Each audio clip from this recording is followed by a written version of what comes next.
This is Dr. S. Prince Samuel, working as Assistant Professor in the Department of Biomedical Engineering at SNS College of Technology, Coimbatore. SNS College of Technology is the first Indian institution to implement the design thinking framework in the entire curriculum.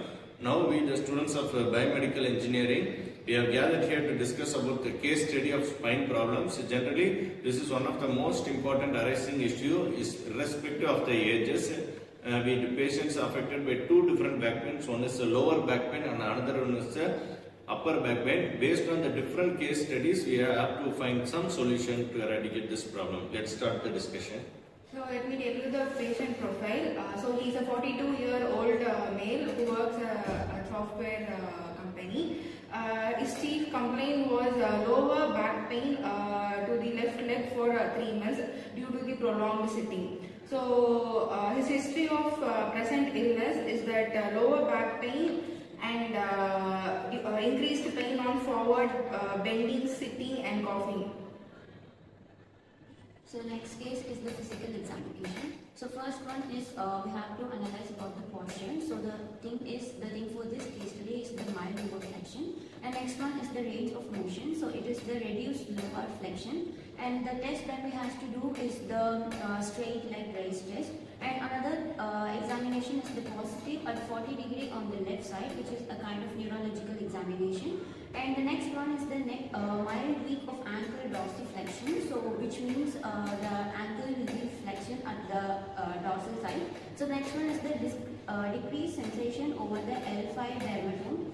So the last one is the analyzing of the reflexes. So I'm going to tell about diagnostic investigation. There is two types, MRI and X-ray.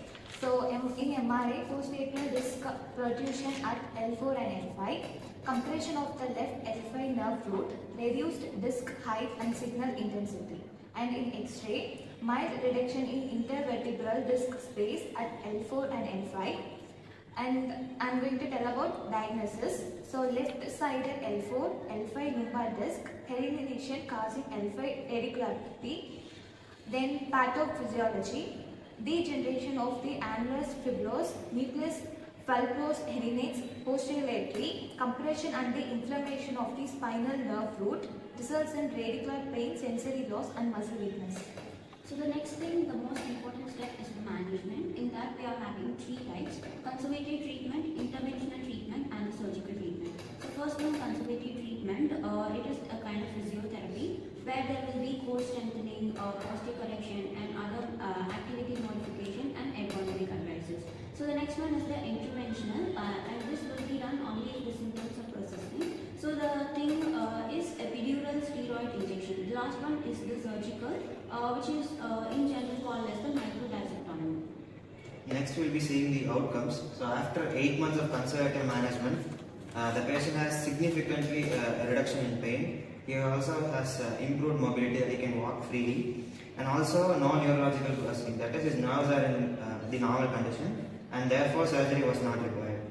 So when we see the biomedical engineering relevance, we are using imaging techniques like MRI for spinal imaging and signal interpretation. We are using biomechanics to see how these spinal discs move and work, and also we can use biomedical engineering to design the spinal implants and disc prostheses in case of damage, and also we can able to make rehabilitation devices and posture monitoring systems.